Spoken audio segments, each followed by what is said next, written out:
Praise the Lord. प्रिय परमेश्वर के लोगों, हमारे उद्धारकर्ता प्रभु यीशु मसीह के पवित्र नाम से मैं आप सभी लोगों को परमेश्वर के उद्धार के वचन विभाग में स्वागत करता हूं। प्रियो, मैं विश्वास करता हूं कि आप सब लोग प्रभु यीशु मसीह की दया से बहुत अच्छे हैं और प्रभु यीशु मसीह की कृपा से आप लोग आज भी भले चंगे हैं। प्रिय, इस वक्त में एक छोटा सा प्रार्थना करेंगे। प्रार्थना के द्वारा कुछ बातों का आज हम लोग ध्यान करेंगे। आंखें बंद करें, प्रार्थना करेंगे। प्यारे पिता परमेश्वर, इस महान उद्धार के समय के लिए मैं धन्यवाद करता हूँ। पिता परमेश्वर, आज के दिन में फिर से हम आपके कदमों में आने के लिए प्रभु जी हमें मौका दिया पिता, इसलिए धन्यवाद करते हैं, आपको स्तुति करते हैं, आपको आराधना करते हैं। प्रभु जी, सच में हमारे जीवन में हम प्रभु आज के दिन को देखने के लिए हम बहुत ही भाग्यशाली हैं। कितनों ने इस संसार को छोड़कर प्रभु इस संसार की यात्रा को ख़त्म करके गए हैं, लेकिन आपने हमारे ऊपर दया करके तेरे अनुग्रह के वजह से आज भी एक नया दिन देखने के लिए, एक नया मौका देखने के लिए, एक नया जीवन में प्रभु तेरे नाम याद करने के लिए मैं मदद किया, इसलिए धन्यवाद करता हूँ। तेरे कृपा, तेरे भलाई, तेरे आशीष के लिए हमेशा प्रभु हम आपको स्तुति और आराधना करते हैं और कृतज्ञता के ज़िंदगी के साथ साथ प्रभु आपके योग्य जीवन बिताने के लिए हमें मदद करें, सहायता करें। आपको धन्यवाद हो। सारी प्रार्थना यीशु मसीह के पवित्र नाम से विनती करता हूँ, पिता परमेश्वर, आमीन। प्रिय परमेश्वर के लोगों, मैं आप सभी लोगों को फिर से इस वचन के भाग में स्वागत करता हूं। मैं आपके मध्य में फिर से ऐसे एक समय को लेकर आपके सामने दिखने के लिए बहुत ही ज़रूरत था कि आज एक ऐसे विषय पर मैं बात करने वाला हूं। पिछले दिनों में, यानी कि लगभग 1 साल के पहले पूर्व में एक मैसेज मैंने यूट्यूब में डाला था। आप सभी को पता है, उसमें से कुछ लोग उस मैसेज को सुने हैं, मंगलसूत्र के बारे में। मंगलसूत्र और सिंदूर, गहने क्या परमेश्वर ने बाइबल में मना किया है क्या करके मैंने एक मैसेज लिया था कलीसिया में। तो उस मैसेज को मैंने अपलोड किया था। उसके ऊपर कुछ लोग, सभी लोग नहीं है, ऑलमोस्ट अधिकतर लोग उसमें बहुत ही संतुष्ट हो चुके हैं। बहुत सारे लोगों को जवाब मिला, लेकिन कुछ भाई लोगों के अंदर, कुछ बहन लोगों के अंदर कुछ सवाल था, इसलिए उन सवालों को बीच बीच में पूछते रहें। और मैं भी बहुत सारे लोगों को वही कमेंट्स के द्वारा ही मैंने उनको जवाब दिया, और कुछ लोग व्हाट्सएप के द्वारा पूछा गए और कुछ लोग मेरे ईमेल के द्वारा पूछे, और काफ़ी सवाल, यानी कुछ सवाल ऐसे मेरे पास आया। तो प्रियो, इसलिए हर एक व्यक्ति को बार बार सवाल पूछेंगे, हर एक व्यक्ति को जवाब देने के लिए मैं फिर एक व्यक्ति को कम से कम आधा घंटा 1 घंटा उनके साथ में बात करना पड़ता है चैटिंग में। तो इसलिए मैंने उन लोगों को, यानी कि खास करके जो आज उस मंगलसूत्र और सिंदूर या गहने, ये जितना श्रृंगार है ना, ये जितने भी विषय पर है जो मैंने बात किया था, उसी विषय पर फिर से मैं एक अपडेट संदेश को मैं देने के लिए मैं चाहता हूँ। कि इसलिए मैं चाहता हूँ कि जो मेरे साथ सवाल पूछे हैं उनके विरोध में नहीं है। जो भी मेरे पास सवाल पूछे हैं, मैं वो सभी लोग मेरे भाई लोग हैं, मैं उनसे बहुत प्रेम करता हूं।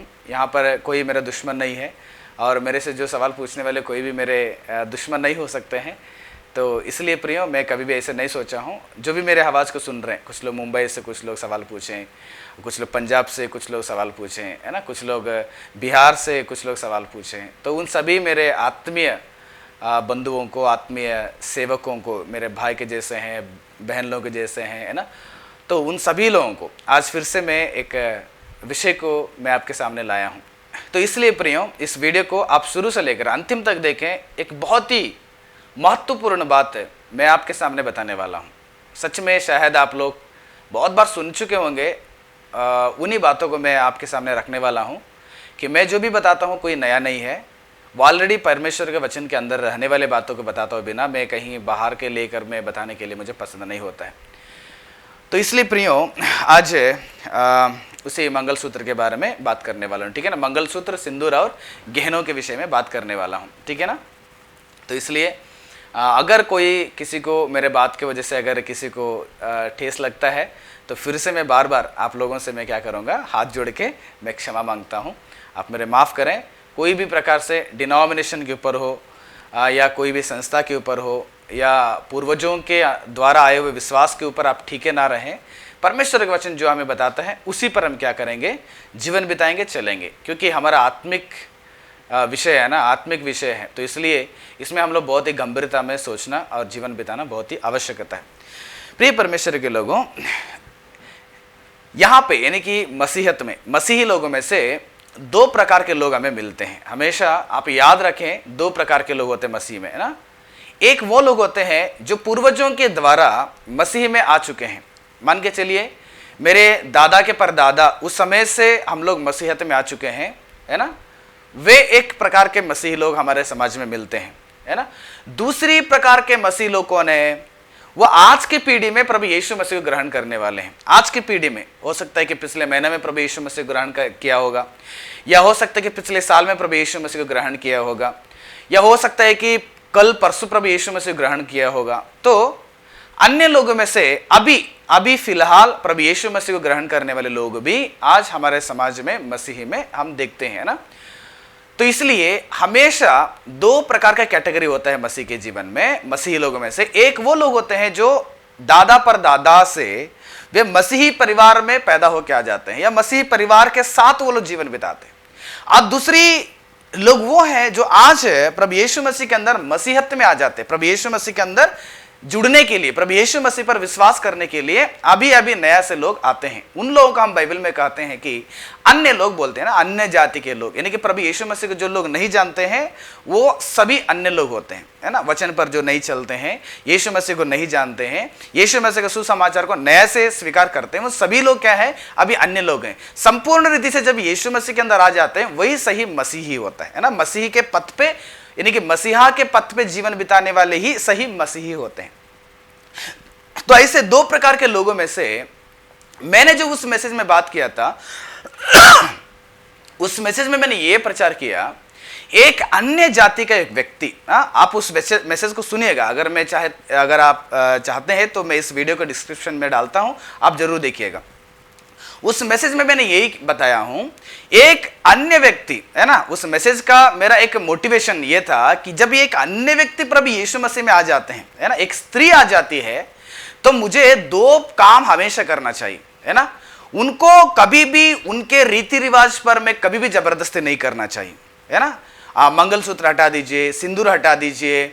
आप मंगलसूत्र या सिंदूर या गहने हटाएंगे तो तब भी आप लोगों को परमेश्वर आशीष करेंगे, तब भी आप लोग सच्चा एक इंसान हो जाते हैं करके कभी भी हम लोग जबरदस्ती नहीं करना। या उन लोगों के घर पे अंदर रहने वाले मूर्तियों को हटा दीजिए, वो सब शैतान है, ऐसा बोलकर जबरदस्ती नहीं करना चाहिए, है ना।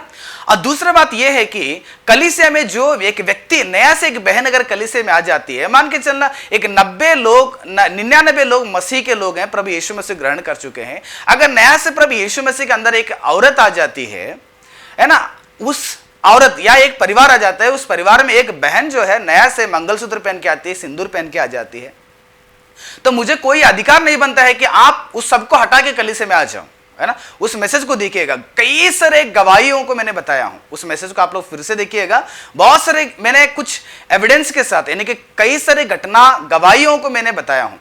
तो इसलिए जो आते हैं उनको कभी भी हम लोग जबरदस्ती नहीं करना चाहिए कि आप हटा दो, क्योंकि मंगलसूत्र और सिंदूर और गहने, इनको दिमाग में रखकर, इनको अगर मेरे मन में रखकर जब हम बाइबल पढ़ते हैं, दूसरा जब हम लोग भारत, यानी कि कोई भी एक देश को दिमाग में रख के बाइबल नहीं पढ़ना चाहिए, क्योंकि बाइबल जो है दुनिया में रहने वाले लगभग 260 से अधिक रहने वाले देशों के लिए परमेश्वर ने दिया, हर एक व्यक्ति के लिए। तो अगर हम लोग एक देश के रीति रिवाज पर ध्यान रखते हुए अगर हम बाइबल पढ़ते हैं, या भारत देश को दिमाग में रख अगर हम बाइबल पढ़ते हैं, तो हम बहुत बड़ा गलत करते हैं और हम परमेश्वर को सही रीति से लोगों को प्रचार नहीं कर सकते हैं, है ना। इसलिए कि कुछ भाई लोगों ने मेरे साथ एक ऐसे बात बताए हैं, मैं ये मैसेज इसलिए मैं शुरू में बताना चाहता हूं, किसी को भी मैंने मना नहीं कर रहा हूं कि आपको मंगलसूत्र मंगलसूत्र पहनना नहीं चाहिए, या सिंदूर नहीं पहनना चाहिए, या गहने नहीं पहनना चाहिए करके किसी को मैंने मना नहीं कर रहा हूं। और साथ ही साथ मैं ये भी आपको नहीं बताना चाहता हूं कि आप सिंदूर पहनो, है ना, मंगलसूत्र पहनो, या आप लोग गहने पहनो। मैंने आपको मना भी नहीं कर रहा हूं, पहनने के लिए नहीं बता रहा हूं, लेकिन आपको पहले क्या होना चाहिए, हर एक व्यक्ति को फर्स्ट बिगिनिंग, यानी कि फर्स्ट उनका जो स्टेप होता है ना, वो धीरे धीरे बढ़ते हैं। जब मैं मसीहत में पूरी रीति से जब परिपक्व हो जाता हूं तो मुझे पता चलेगा कि क्या रखना है क्या नहीं रखना चाहिए। धीरे धीरे मुझे पता चलेगा वचन के द्वारा।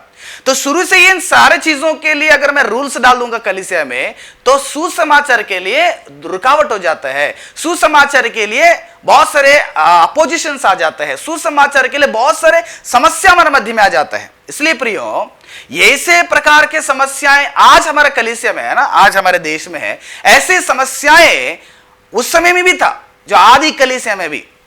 वहां के समस्या क्या था है ना, आप जाकर प्रेरितों के कामों के वर्णन 15 अध्याय जाके पढ़िएगा। वहां पर कई सारे लोग ये बोलने लगे, आप पढ़िए मेरे साथ, कुछ वचनों को मैं पढ़ना चाहता हूं, ठीक है ना। जब यीशु मसीह के भाई याकूब ने वहां पे रहने वाले मसीह लोगों को और अन्य लोगों को, मसीह लोगों को बताने लगे। देखिएगा प्रेरितों के कामों के वर्णन 15 अध्याय 19 वचन में, इसलिए मेरा विचार यह है कि अन्य जातियों में से जो लोग परमेश्वर की ओर फिरते हैं हम उन्हें दुख ना दे, है ना। अन्य जाति में से अगर प्रभु यीशु मसीह के पास अगर विश्वास में आ जाते हैं उन्हें दुख नहीं देना चाहिए। इसलिए याकूब ने बताया कि उन्हें कई प्रकार के बोझ ना डालें अभी फिलहाल के लिए। इसलिए हम लोग क्या करेंगे, उनको यह बताएंगे कि मूर्ति पूजा के उस प्रसादी को खाना मना कर देंगे और व्यभिचार को मना कर देंगे, और जो गर्दन निचोड़ के गर्दन गला घोट कर जो जिस प्राणी को मारते हैं उसको खाना मना कर देंगे, और चौथा क्या है, खून खाने के लिए मना कर देंगे। इनसे अलावा हम कोई प्रकार के बहुत बड़ा बोझ नहीं डालें। आखिर ऐसे कौन सा बोझ डाले थे कि याकूब ने ऐसे बात को बताने लगा कि अन्य लोगों में से जब प्रभु यीशु मसीह पे आ जाते हैं उनको बोझ नहीं डालना चाहिए, क्योंकि वहां पे भी एक मत के यानी कि एक पंथ के लोग थे, यहूदी लोग थे ना। यहूदी लोगों का विचार यही था, अगर कोई भी उद्धार के रास्ते में आ जाते हैं, अगर उस व्यक्ति उद्धार पाना है तो पुराने नियम के अनुसार क्या करना चाहिए, उसको तुरंत उसको खतना लेना चाहिए, खतना होना चाहिए, है ना, तुरंत खतना होना चाहिए। आज मुस्लिम लोग करते हैं तो खतना होगा, पहला वचन जाके प्रेरितों का 15 अध्याय पहला वचन जाके पढ़े, खतना होगा तब भी आपको उद्धार है। तो इस पे पौलुस और बरनबास को और उस समय में रहने वाले कलीसिया के एल्डर्स के साथ बहुत सारा संघर्ष हो जाता है। तो इसीलिए वे पौलुस और बरनबास यरूशलेम में जाकर वहां से पत्रस और जो बाकी प्रेरित लोग थे वो लोग चिट्ठी भेजते हैं इनके द्वारा, किसके द्वारा, पौलुस और बरनबास के द्वारा अंताकिया के अंदर रहने वाले कलीसियाओं के लिए एक चिट्ठी भेजते। उस चिट्ठी में याकूब ने यह बताया कि अभी इस वक्त में हम लोग क्या करेंगे, उनको बहुत बड़ा बोझ देने का जरूरत नहीं है, अभी फिलहाल इतना ही चीज रखेंगे। कितना, मैंने जो बताया था, प्रसादी के विषय में हो, खून के विषय में हो, व्यभिचार के विषय में हो, इन्हीं चीज में उनको हम मना कर देंगे, और बाकी बड़ा बोझ उनके ऊपर डालने की जरूरत नहीं है। क्योंकि एक ही बार हर चीज को अगर डाल देंगे ना तो वो टिकेंगे नहीं प्रियो, क्योंकि प्रभु यीशु मसीह का जो मार्ग है ना बहुत कठिन है। आने वाले को तुरंत अगर हम बता देंगे हर चीज को, वो प्रभु यीशु मसीह ग्रहण करने का योग्य नहीं हो सकता। इसलिए हर एक चीजें मुझे क्या करना पड़ेगा, स्टेप बाय स्टेप लोगों को समझाना पड़ेगा, और वो भी धीरे धीरे समझेंगे, है ना। तो इसलिए प्रियो, मैंने उस मैसेज में बताने का तरीका यही था कि अन्य लोग जब प्रभु यीशु मसीह के अंदर आ जाते हैं उनको तुरंत मुझे मना नहीं करना चाहिए।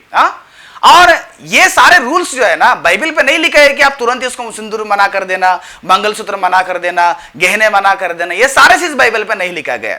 लेकिन फिर भी इन सभी बातों को लोग यानी कि हमारे भाई लोगों सुन के कुछ सवाल मेरे पास पूछे थे, है ना। उसमें से पहला सवाल ये था कि एक भाई मेरे से पूछे कि मंगलसूत्र यानी कि सिंदूर जो है हिंदुओं के ग्रंथ के अनुसार उसको बहुत सारे पूजा पाठ करके उस एक औरत के ऊपर उसको चढ़ाते हैं, और मंगलसूत्र जो है उसको भी पूजा पाठ के साथ एक स्त्री को उसको गले में बांधने के लिए बताते, इसलिए कि वो मंगलसूत्र और सिंदूर जो है पति को प्रोटेक्शन करता है। इसलिए वो एक मूर्ति पूजा हो गया, यानी कि उनके जो कॉन्फिडेंस, उनके जो विश्वास है सिंदूर और मंगलसूत्र के ऊपर जाता है कि सिंदूर मेरे पति को बचाता है और मंगलसूत्र मेरे पति को बचाता है करके उनके विश्वास जो है उस पर चला जाता है। इसलिए वो एक मूर्ति पूजा के बराबर है, एक मूर्ति के बराबर है करके कुछ भाई लोगों ने मेरे से इस बात को पूछे। तो इसलिए ब्रदर, आप कैसे एक मूर्ति को कैसे सपोर्ट किए, एक मूर्ति के विषय में कैसे आप लोग बताए कि आप सिंदूर और मंगलसूत्र ये सब पहन के आप कलीसिया में आ सकते हो, पहनने के लिए कोई बाइबल मना नहीं किया तुरंत करके मैंने आप कैसे बोल दिए इस बात को करके कई सारे लोग मेरे से सवाल पूछे। तो इसलिए प्रियो, मैं फिर से आपको बताना चाहता हूं, कभी भी बाइबल को एक देश को दिमाग में रख के पढ़ना नहीं चाहिए, है ना।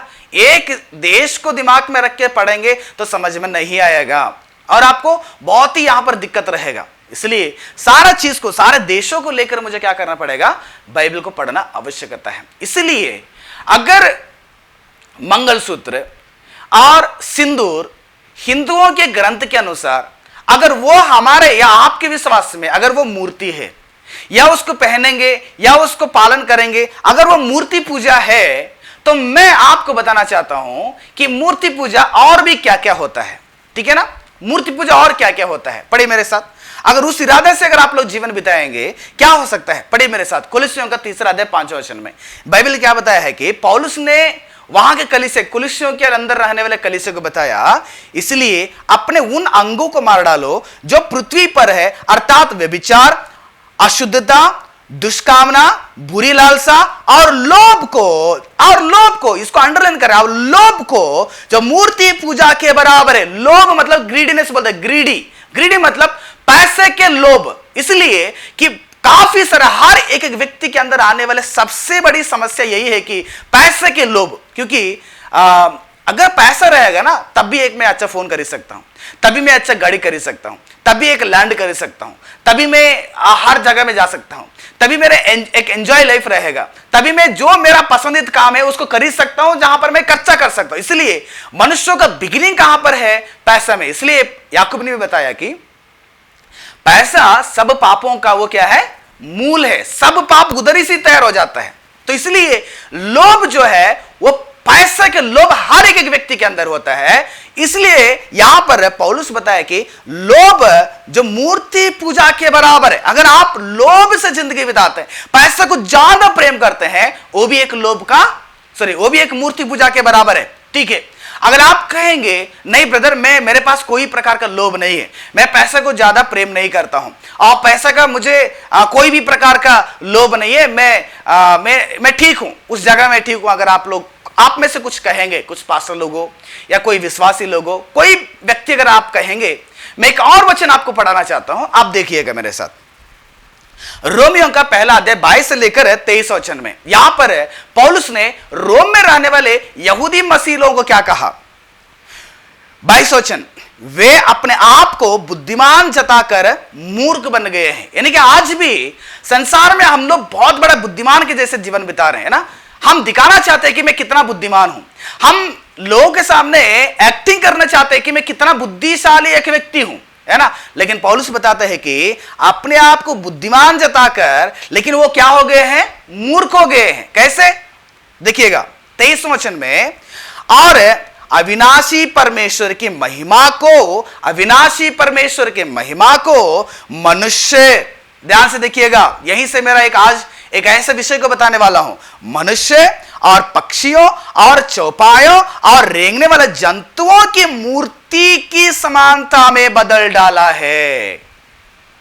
आज मनुष्यों के नजर, आज मनुष्यों के जीवन कैसे हो गया है, परमेश्वर की जगह में या परमेश्वर की महिमा को कहां पर डाल रहे हैं। बाइबल बताता है कि मनुष्य क्या कर रहा है, अविनाशी परमेश्वर के महिमा को नश्वान मनुष्य, पक्षियों और चौपाए और रेंगने वाले जंतुओं की मूर्ति के समान बदल डाला है। यानी कि जो व्यक्ति इन चीजों पर विश्वास करता है, इन चीजों पर भरोसा करता है, इन चीजों से ही अपने जीवन को बिताता है, वो भी एक मूर्ति पूजा है।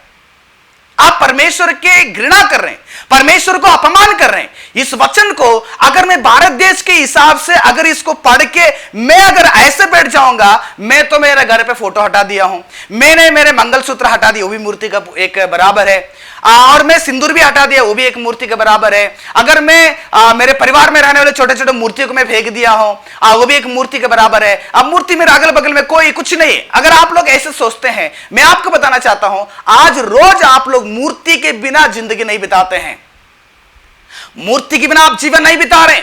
वही मनुष्यों की मूर्ति, वही जंतुओं की मूर्ति, वही चौपाई की मूर्ति, वही रेंगने वाले जंतुओं की मूर्ति, जितने भी संसार में हमारे भारत देश के अंदर, अभी हमारे भारत देश के सभी भाई बहन, सभी मेरे साथ में रहने वाले जो पड़ोसी लोग हैं, जिस देवताओं को मानते हैं, उनके बिना आप कोई भी 1 लीटर दूध भी नहीं खरीद सकते। पता आपको, मजाक आ रहा होगा, हंसी आ रहा होगा कि मैं क्या बताना चाहता हूं आज। सच में प्रियो, आज भी तुम उस मूर्ति को तुम्हारे हाथों में बिना पकड़े एक भी व्यक्ति नहीं रहेगा, रोज उसी के पीछे लगे रहते हैं। आपको पता, रोज आप लोग सुबह से लेकर रात तक उसी के पीछे लगे रहते हैं। क्या हो सकता है? ऐसी चीज क्या है? आज भी अगर आप मेरे से अगर आप सवाल पूछने जाते हैं कि मंगलसूत्र मूर्ति के बराबर है, सिंदूर मूर्ति के बराबर है ना, गहने अगर मूर्ति के बराबर है, वो परमेश्वर के स्थान को निचोड़ लेगा। मैं फिर से बता रहा हूं, इन सभी चीजों को मुझे आदि में, शुरुआत के सुसमाचार में बताने की जिम्मेदारी नहीं है। मुझे शुरुआत में ये सारे चीज को निकाल के बताने की जरूरत नहीं है। वो व्यक्ति जब परिपक्व हो जाता है, जब वो व्यक्ति, जो पहने वाले व्यक्ति जब समझ लेता है, वो खुद निकाल लेगा। हम जबरदस्ती नहीं करना चाहिए। और मैंने वो भी बताया हो कि भारत देश में उसका महत्व क्या होता है। अगर आपकी नजर मंगलसूत्र या सिंदूर, उनके गहनों के ऊपर चला जाता है, तो मैं फिर से बता रहा हूं, आपको मैं बताऊंगा, आप भी एक मूर्ति पूजक हैं। भारत देश के अनुसार आप भी एक मूर्ति पूजक हैं। आप भी एक मूर्ति के ऊपर भरोसा रख के जिंदगी बिता रहे हैं। निकालिए मेरे साथ, मैं कुछ बातों को आपको बताना चाहता हूं। अगर आप लोग इसी बात पर अगर आप लोग ठीके हैं, मंगलसूत्र सिंदूर एक मूर्ति के बराबर है, अगर आप लोग सोचते हैं, तो मेरे साथ निकालेगा। मैं कुछ फोटोज दिखाऊंगा, आप देखिएगा, ठीक है ना। आपके पास कितने लोगों के पास यह 5 रुपए का नोट है ना? कितने लोगों के पास ये 5 रुपए का नोट है? आप निकालिएगा, मैं आपको दिखा रहा हूं ये कितने लोगों के पास 5 रुपए का नोट है, ठीक है ना। आप निकालिए, निकाल के आप देखिएगा वह 5 रुपए के नोट में कौन आते हैं। पहला, ध्यान से सुनिएगा, ठीक है ना, ध्यान से देखिएगा। पहला हमारे महात्मा गांधी जी, हमारा भारत देश को स्वतंत्र दिलाकर, यानी कि स्वतंत्र दिलाने वालों के मध्य में सामने खड़ा होकर, सभी लोगों को लीडरशिप बनाकर, एक लीडर होकर हमें स्वतंत्र दिला दिए, ठीक है ना। उनको समस्या नहीं है, क्योंकि वो महात्मा है, इसलिए हम उनको एक आदर के लिए उनको रखे हैं, ठीक है ना। उसको छोड़ के बगल में हम देखेंगे, बगल में क्या है, उसका बैक साइड, यानी कि 5 रुपए के नोट के पीछे क्या है। दुनिया में बहुत सारे चित्र रहते हैं, लेकिन किसान का चित्र क्यों रखे हैं वो लोग? क्योंकि किसान मनुष्यों का अन्नदाता है, यानी किसान ही मनुष्यों को अन्न देता है। लेकिन बाइबल में बात क्या बताता है? अन्न कौन देता है हमको? अन्न परमेश्वर देता है ना। रोटी तुमको परमेश्वर देता है, तुम्हें भूख मिटाने वाला परमेश्वर है। लेकिन यहां पर लोगों के नजर में दिखा रहे कि ये 5 रुपए के अंदर अगर आप कुछ खरीदना चाहते हो, इसका सबसे मेन प्रयास किसका है? किसान का है। अगर किसान के फोटो, बिना किसान के फोटो से अगर आप 5 रुपए का नोट मार्केट में लेके जाते हैं, तो वो काम के लिए नहीं है ना, काम के लिए नहीं। वहां पर भी एक मनुष्य है ना, किसान भी एक मनुष्य है ना, उसको आप फोटो आज भी तुम्हारे पैकेट में है। मनुष्यों को फिर से मैं पढ़ूंगा, रोमियो का पहला अध्याय 22 वचन 23 वचन पढ़िएगा। अविनाशी परमेश्वर के महिमा को नश्वान वस्तुओं और पक्षियों और चौपाया और रेंगने वाले जंतुओं की मूर्ति में बदल डाला। मूर्ति तुम्हारे घर पे आज है। जिस मंगलसूत्र को मूर्ति कह रहे हैं लोग, जिस सिंदूर को मूर्ति के बराबर कर रहे हैं, उसके ऊपर भरोसा नहीं कर रहे, बता रहे हैं। तो तुम्हारा विश्वास अगर 5 रुपए के नोट पे है, तो 5 रुपए नोट पे एक मनुष्य का फोटो मिलता है ना, मनुष्य का मूर्ति मिल रहा है ना, ठीक है। यहां पर हम छोड़ देंगे। आप नेक्स्ट में आ जाएगा, भारत देश में 10 रुपए का भी नोट भी है ना, 10 रुपए का नोट है ना, 10 रुपए का नोट निकालेगा, 10 रुपीज नोट।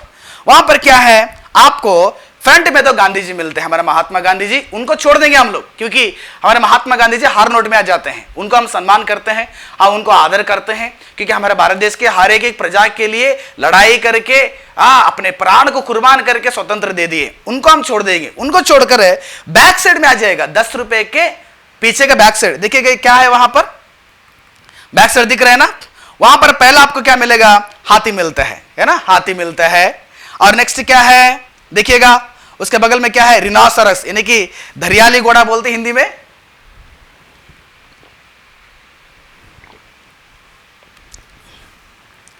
हिंदी में दरियाई घोड़ा बोलते होंगे ना, वो मिलता है।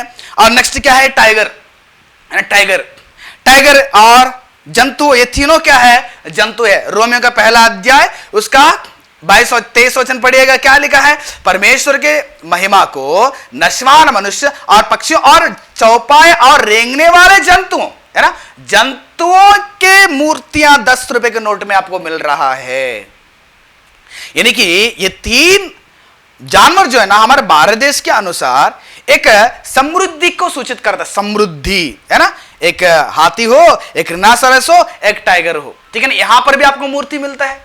तो ये भी एक, अगर 10 रुपए के नोट में 3 मूर्ति नहीं रहेगा तो तुम्हारा जीवन नहीं चलता है, ठीक है। इसको भी छोड़ देंगे, ये भी आपको कितना, अगर आप इतना बड़ा मैटर नहीं होगा तो आप आइए मेरे साथ, फिर से एक नोट निकालिएगा, 20 रुपए का निकालिए। अब देखिएगा, अब हमारा बंडा निकलने वाला है। हमारा विश्वास कितना है अभी पता चलेगा, ठीक है ना। 20 रुपए का नोट निकालिएगा मेरे साथ सभी लोग। आज भारत देश में नया 20 रुपए का नोट आया है, देखिएगा मैं दिखा रहा हूं, ये 20 रुपए का नोट है।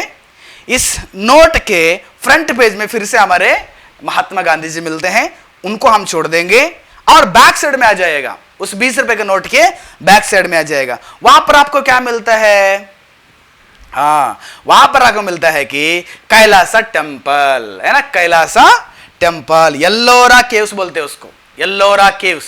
येल्लोरा केव्स मतलब क्या है, आप अगर देखिए मैं विकिपीडिया दिखा रहा हूं उसको, ठीक है ना। येल्लोरा केव्स के मतलब गुफाएं के विषय में मैं आपको कुछ विकिपीडिया दिखाने वाला हूं। इसमें यानी कि येल्लोरा गुफाओं के अंदर, यानी कि येल्लोरा केव्स के अंदर, यानी कि 20 रुपए के नोट के पीछे क्या क्या मूर्ति आपको मिलेगा अभी। इसमें हिंदू, बौद्ध और जैन गुफा मंदिर बने हैं। हिंदुओं का, जैन लोगों का और बुद्ध लोगों का मंदिर है उसमें, यानी कि उनके मंदिर आज तुम्हारे पैकेट में है, ठीक है ना, मंदिर है। ये 5वीं और 10वीं शताब्दी में बने थे। यहां 12 बौद्ध गुफाएं, यानी कि बौद्धों का गुफा 12 है उसमें। कहां पे, येल्लोरा केव्स में, जो 20 रुपए के नोट के पीछे है, उसके अंदर कितना आपको दिखा रहा हूं मैं, बौद्धों का गुफा 12 है। हिंदुओं की गुफाएं कितना है, यानी कि लगभग 13 से लेकर 29 तक, 13 से लेकर 29, लगभग 17 उनका भी, यानी कि हिंदुओं का भी गुफाएं लगभग 17 गुफाएं आपको मिलेगा, ठीक है ना। सॉरी, 12 बौद्ध गुफाएं, 17 हिंदुओं को गुफाएं और 5 जैन को गुफाएं मिलता है। उस गुफा में क्या है पता है, ठीक है, दिखेगा। उस गुफा में क्या क्या है मैं बताऊंगा, ठीक है ना। उस 20 रुपए के नोट के पीछे क्या क्या आपको, देखिए मैं फोटो दिखाऊंगा आपको, ठीक है ना। आपको बस वो छोटा फोटो दिख रहा है, इसलिए उसके अंदर आपको बहुत सारे फोटोस नहीं दिख रहे हैं। जो जहां पर येल्लोरा केव्स, जो बहुत बड़ा जो कंब है ना, कंब के पीछे जितने भी दीवार है, वो दीवार में कौन कौन सा फोटो में दिखाऊंगा। लॉर्ड महावीरा, उस पत्थर के अंदर लॉर्ड महावीरा के फोटो भी है, मूर्ति भी है। आप घर से तो मूर्ति हटा दी है, लेकिन तुम्हारे 20 रुपए के नोट में क्या है, लॉर्ड महावीरा का मूर्ति है। और क्या है, गॉडेस गंगा एट केव, यानी कि गंगा देवता को लोग, हमारे भारत देश के लोग गंगा को भी देवता मानते हैं, गंगा का भी मूर्ति वहां पर है। और नेक्स्ट कैलाश मंदिर, यानी कि 16वें गुहा के अंदर जाएंगे तो कैलाश मंदिर मिलेगा आपको, ठीक है ना। और उसके बाद उसी पत्थर जो कंब दिख रहा है ना, उसके पीछे दीवार है, वो दीवार में और क्या है पता है, शिवा भी है, जो वो डांस कर रहा है। देखो फोटो दिखा रहा हूं मैं, शिवा भी क्या कर रहा है, वहां पर डांस कर रहा है। और उस पत्थर में और कौन सा मूर्तियां हैं, डांसिंग शिवा। फिर से देखिए ये सभी फोटो दिखा रहा हूं, ठीक है ना, शिवा भी यहां पर डांस कर रहा है। और नेक्स्ट देखिए एक और फोटो दिखाने वाला हूं, येल्लोरा केव्स, 20 रुपए के नोट के पीछे, तुम्हारे हाथ में रहने वाले 20 रुपए के नोट के पीछे कितना मूर्तियां हैं। केवल आफ्टर ऑल सिंदूर और मंगलसूत्र के पीछे हम पड़े हुए हैं, तो तुम्हारे घर पे तुम्हारे पैकेट में कितना है। और 20 रुपए के बिना आपको कुछ भी काम नहीं चलता है ना। 5 रुपए का बता दिया, 10 रुपए का बता दिया, अब 20 रुपए का आया मैंने, अभी भी है, ठीक है ना। देखिए लॉर्ड बाहुबली और गोमटेश्वर का, बाहुबली और गोमटेश्वर, इसको भी लोग आज देवता मानते हैं ना। नेक्स्ट कौन सा मूर्ति है, विष्णु, है ना, विष्णु दशावतारा का विष्णु देवता का भी यहां पर आपको येल्लोरा केव, यानी कि 15वां गुफा में जाएंगे तो विष्णु का आपको फोटो मिलेगा, जो लोग आज भी विष्णु को देवता मानते हैं। और नेक्स्ट क्या है, देखिएगा यहां पर पत्थर दिखा रहा है, छोटे छोटे छोटे मूर्तियां हैं। ये क्या समझ रहे हैं आप लोग, ये रामायण पैनल येल्लोरा बोलते हैं, रामायण पैनल बोलते हैं, यानी कि रामायण महाभारत में जो कुछ भी हुआ रामायण में, उन सभी लोगों का मूर्ति वहां पर है। और नेक्स्ट क्या है, ये पिलर, ये पिलर एक टेंपल है, पता है आपको। ये जो पीछे आपको दिखाई दिया है ना 20 रुपए के नोट के पीछे, वो क्या समझे आप लोग, उसमें एक शिवा का फोटो मूर्ति है, उसमें एक बाहुबली का मूर्ति है, महावीर का मूर्ति है, गंगा का मूर्ति है ना, और नेक्स्ट एक मंदिर है, और विष्णु जो सभी हमारे भारत देश के हिंदुओं ने उनको देवता मानते हैं। तो आप मुझे बता दिएगा, मंगलसूत्र हटाने के लिए बोल दिए और सिंदूर हटाने के लिए बोल देते हैं, अगर वो पहनना अगर मूर्ति पूजा के बराबर है तो आपको 20 रुपए के नोट भी यूज नहीं करने भारत देश में, 5 रुपए के नोट भी यूज नहीं करने, 10 रुपए के नोट भी यूज नहीं करने। और समस्या यहां पर और है, निकालिए मेरे साथ, देखिएगा ये कौन सा नोट है, ये हमारा भारत देश का 50 रुपए का नोट है, यानी कि 50 रुपीज का नोट है, करेंसी है, ठीक है ना। इसका फ्रंट में छोड़ देंगे, हमारा महात्मा है, उनको हम लोग सैल्यूट करेंगे, उनको आदर के रूप में यहाँ पर डाला गया है, हमें उनको रेस्पेक्ट देने के लिए, ठीक है ना। भारत देश को पता चले कि भारत देश को स्वतंत्र कैसे मिला है। और उसके बगल में आ जाएंगे, उसके पीछे आ जाएंगे, ठीक है ना, उसके पीछे निकालेगा, उसके पीछे 50 रुपए का नोट के नया नोट, भारत देश के नया नोट है ना, आज डीमोनेटाइजेशन के बाद 50 रुपए का नया नोट आ गया है। उसके पीछे क्या है, हम्पी है, हम्पी मतलब कर्नाटका, होस्पेटे। आप जाएंगे ना कर्नाटका तो वहां पर हम्पी करके एक जगह मिलता है, वहां पर हम्पी का क्या चित्र दिखाया गया है, देखिएगा, ये क्या पता है आपको, the Garuda shrine in the form of stone chariot, यानी कि रथ है वो, विठल टेम्पल के एक रथ है वो, हम्पी के मंदिर के सामने एक छोटा सा मंदिर बनाकर एक रथ के जैसे एक मंदिर बनाया है, वो मंदिर है विठल मंदिर, एक मंदिर, छोटा सा मंदिर उसके अंदर है। अगर इसके बारे में अगर विकिपीडिया में अगर आप देखते हैं, मेरे साथ देखिएगा विकिपीडिया में क्या है, हम्पी के सबसे लोकप्रिय आकर्षक के रूप में माना जाता है। यह वास्तव शिल्प चमत्कार विठल मंदिर परिसर के भीतर स्थित है, या वास्तव में एक रथ के रूप में निर्मित एक मंदिर है। देखिए, रथ के रूप में निर्मित किया हुआ एक मंदिर है वो विठल मंदिर। यह मंदिर गरुड़ को समर्पित है, जो भगवान विष्णु के हवा वाहक था, यानी कि भगवान विष्णु के वाहक गरुड़ था ना, जो हमारे हिंदू भाई लोग मानते हैं, उसके वो समर्पित है। तो मंदिर तुम्हारे नोट के पीछे है, और उस मंदिर के अंदर क्या पता है, वहां पर भी आप जूम करके देखिएगा, हाथी का फोटो मिलता है, वहां पर भी जानवर है ना, जंतु का फोटो मिलता है। और उसके नीचे देखिएगा, उस पत्थरों की उस रथ के नीचे एक लाइन दिखता है, वहां पर छोटे छोटे मनुष्यों का मूर्तियां भी है ना। तो फिर आप 50 रुपए नोट भी यूज नहीं करना, क्योंकि वहां पर भी मूर्तियां हैं, उसको तुम्हारे घर पे भी नहीं लेना चाहिए। मैं फिर से बता रहा हूं, केवल भारत देश को दिमाग में रख के अगर बाइबल पढ़ेंगे तो फिर जीना बहुत मुश्किल हो जाएगा आपको। इसके लिए सॉल्यूशन है। इसलिए मैं मंगलसूत्र पहनने के लिए या सिंदूर पहनने के लिए मना नहीं किया उन लोगों को जब मसीह में, जो प्रभु यीशु मसीह के अंदर जब पहला आ जाते हैं, अन्य जाति लोग जब यीशु मसीह के अंदर पहला आ जाते हैं, उनको ऐसे प्रकार के बोझ डालकर परिवार को नाश करने की जरूरत नहीं है। भारत देश को अगर दिमाग में रख के पढ़ेंगे तो इसके सॉल्यूशन मेरे पास है, मैं आखिरी में बताना चाहता हूं, ठीक है ना। 50 रुपए का नोट में भी आपको कौन मिलते हैं, मूर्तियां मिलता है, ठीक है ना, मंदिर मिलता है, मूर्ति मिलता है। ये तो आप नहीं मानते हैं ना, मंदिर को नहीं मानते हैं, मूर्तियों को हम नहीं मानना चाहिए, बहुत बड़ा पाप है ना, बहुत बड़ा पाप है। और विश्वास कर रहे हैं बिना 50 रुपए के अगर मैं मार्केट में जाऊंगा, मेरा काम नहीं चलता करके, इसके ऊपर बहुत विश्वास है। और इसी के लिए तो सुबह से लेकर क्या करते हैं हम लोग, सुबह से लेकर शाम तक काम करते हैं।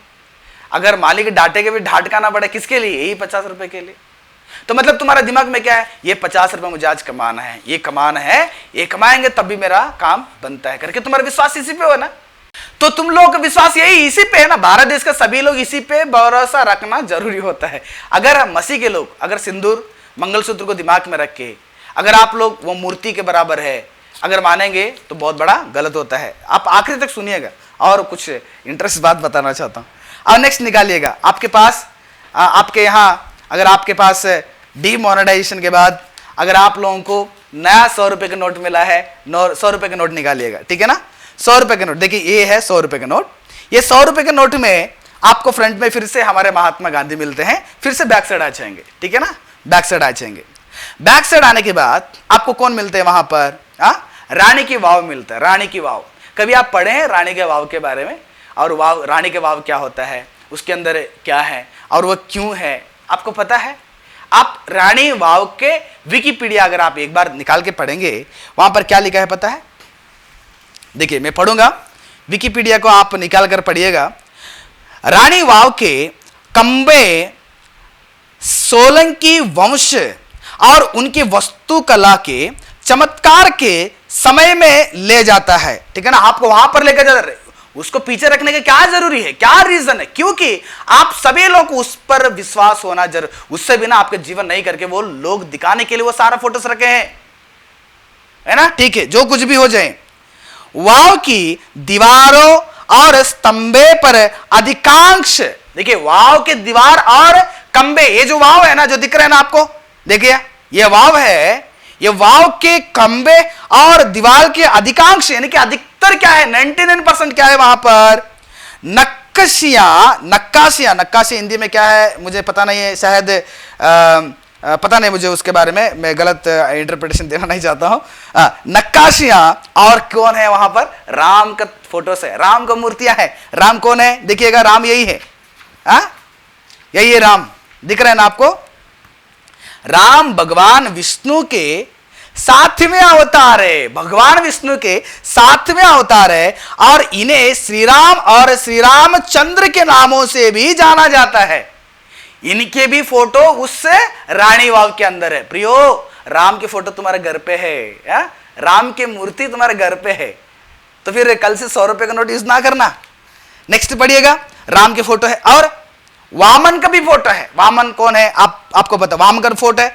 और क्या है, महिषासुर मर्दिनी एक देवता है कि कौन है पता नहीं, उनको भी फोटो है। नेक्स्ट कल्कि कौन है, कल्कि राम के क्या है, पढ़ेगा, देखिए यही है कल्कि, इन्हीं के नाम बोलते कल्कि। हमारे भारत देश के बहुत सारे हमारे हिंदू भाई लोग क्या करते हैं, इनको देवता मानते हैं ना। कल्कि को हिंदू भगवान विष्णु के 10वें अवतार बोलते हैं, यानी कि आने वाला भविष्य में अभी विष्णु 10वें अवतार लेके आने वाले करके हमारे हिंदू भाई लोगों ने विश्वास करते हैं अवतार। और विष्णु का भावी या अंतिम अवतार माना गया है हिंदुओं के ग्रंथ में, इनको अंतिम भगवान यानी कि अंतिम अवतार विष्णु का करके माना जाता है। इन विष्णु देवता का भी वहां पर क्या है, मूर्ति है। प्रियो, मैं रेस्पेक्ट के लिए भारत देश के मेरे सभी परिवार के लोग, मेरे बंधुओं के लिए यहाँ पर उनको जैसे वहाँ पर विकिपीडिया में, इंटरनेट में जैसे वहीं पर मैं वैसे ही पढ़ रहा हूँ, ठीक है ना। मैं यीशु मसीह का भक्त हूँ, मेरे जीवन में केवल यीशु मसीह परमेश्वर है। यीशु मसीह मेरा बाइबल, मेरे जीवन को उद्धार करता है। तो इसलिए मैं आपको समझाने के लिए उनको उन शब्दों से इस्तेमाल कर रहा हूं, ठीक है ना। मैं उनको कोई दूसरे शब्दों को इस्तेमाल करके किसी के मन को मैं ठेस करने के लिए मैं नहीं चाहता हूं, ठीक है ना। विष्णु का है। नेक्स्ट किसका मूर्ति है, देखिएगा, कल्कि का हो गया। आदि जैसे अवतारों के विभिन्न रूपों से भगवान विष्णु भगवान विष्णु को, देखिएगा, वैदिक समय से ही विष्णु संपूर्ण विश्व के सर्वोच्च शक्ति तथा नियत्ता के रूप में मान रहे हैं, यानी कि इनको भी लोग क्या करते हैं, हमारे हिंदू भाई लोग क्या करते हैं, देवता मानते हैं। तो अगर आप यीशु मसीह का अंगीकार करके मूर्तियों को हटा दिए तो आपको क्या नहीं होना चाहिए, 100 रुपए नोट भी नहीं रखना चाहिए, क्योंकि 100 रुपए नोट में कौन है, विष्णु है, राम है, कल्कि है, ये सब लोग उनके देवताएं हैं, उनकी मूर्तियां हैं वहां पर, लेकिन आपको दिख नहीं रहे, बस बहुत छोटे छोटे है, लेकिन है तो है ना। क्या करेंगे अभी, पढ़ेंगे फिर से हम लोग। समर्पित है, और क्या क्या मूर्तियां पता है, देखिएगा, ये सब मूर्तियां मैं आपको दिखा रहा हूं ना। देखिए वामन, देखिए वामन है, वराह है, देखिए ये सभी फोटोस, देखिए ये सब मूर्तियां वहां पर है, लेकिन आपको दिख नहीं रहा है। कितना दिखाएंगे हमारा सरकार, हमारा आरबीआई उतना छोटा सा नोट में कितना मूर्ति आपको दिखा सकते हैं। देखिएगा ये सब, यही सब मूर्तियां उसके अंदर है ना, देखिएगा, मिल गया ना। ये सभी उसके अंदर दिखने वाले मूर्ति नहीं दिख रहा है, किसमें, रानी के वाव में, है ना। 100 रुपए के नोट के पीछे रहने वाले रानी के वाव में इतनी बड़ी रहस्य छिपा हुआ है, यानी कि 100 रुपए नोट में, 50 रुपए नोट में, 20 रुपए के नोट में, 10 रुपए के नोट में कौन मिलते हैं। रोमी की किताब उसका पहला अध्याय 23 वचन में क्या है, और अविनाशी परमेश्वर के महिमा को नश्वान मनुष्य और पक्षियों और चौपाए और रेंगने वाले जंतुओं की मूर्ति के समान बदल डाला है। यानी कि तुम्हारा विश्वास आज भी आज भी हमारा विश्वास उस पर जा रहा है ना? 100 रुपए के ऊपर नहीं जा रहा है, 50 रुपए के ऊपर नहीं जा रहा है। पढ़िए मेरे साथ और कुछ वचनों को पढ़िए और कुछ दिखाएंगे हम, ठीक है ना? सभी मेरे आत्मीय सेवक लोग, भाई लोग समझने के लिए कोशिश करें मेरे बात को। मेरे इंटेंशन आपको समझ में आना चाहिए। फिर से हमारे भारत देश में एक और नोट है ना? 100 रुपए के बाद कौन सा आता है? 200 रुपए का नोट है। आप 200 रुपए का नोट निकालिए मेरे साथ। फ्रंट में आपको फिर से हमारे महात्मा गांधी जी मिलते हैं, ठीक है ना? उनको हम लोग रेस्पेक्ट करेंगे। और नेक्स्ट क्या है? उसका बैक साइड आ जाएगा। बैक साइड में क्या है? सांची स्तूपा, उसको बोले सांची स्तूपा का फोटो है। सांची स्तूपा के फोटो में क्या है? पढ़िए, उसका विकिपीडिया पढ़ेंगे, ठीक है ना? सांची स्तूपा के बारे में जब मैंने पढ़ाई किया, देखिएगा क्या सांची भारत के मध्य प्रदेश राज्य के रायसेना जिले में बेतवा नदी के तट स्थित एक छोटा सा गांव है। यह भोपाल से आई थिंक 46 है, हिंदी में है, मुझे समझ में नहीं आ रहा है, किलोमीटर पूर्वोत्तर में है तथा बेसनगर और विदिशा से डैश किलोमीटर, वो भी मुझे पता नहीं, 80 की 60 है, पता नहीं, किलोमीटर दूरी पर मध्य प्रदेश के मध्य में भाग में स्थित है। यह कई बौद्ध स्मारक है। बौद्ध धर्म का ये क्या है? स्मारक है। इस सांची स्तूपा के अंदर जाएंगे मध्य प्रदेश में, जो 200 रुपए का नोट पीछे है ना, उस पीछे रहने वाले उस स्टैचू जो फोटो दिखा है ना, उसके अंदर भी छोटे छोटे छोटे छोटे बौद्धों के, यानी कि बौद्ध का मूर्तियां, बौद्ध का स्मारक, बौद्ध का स्टैचू आपको मिलता है। तुम्हारे घर पे आप लोग दीवार पे नहीं रखे होंगे, तुम्हारे गले पे नहीं डाले होंगे, लेकिन तुम्हारे पैकेट में, तुम्हारे बैंक में भी है ना? तुम्हारे बैग में भी है, तुम्हारे पर्स में है। तो कल से मंगलसूत्र को और सिंदूर को नफरत करने वाले उन सभी को मैं यही बताना चाहता हूं, 200 रुपए का फोटो भी यूज ना करें, ठीक है ना? क्योंकि इन सब में क्या है? ये सब में आपको मूर्ति दिख रहा है, तो मैं फिर से बताऊंगा, मूर्ति दिख रहा है तो तुम यूज करने वाला हर एक नोट में क्या है? मूर्तियां हैं। तो बहुत विश्वास करते हैं, हो सकता है कि मंगलसूत्र सिंदूर को एक दिन हटा देंगे वो लोग, है ना?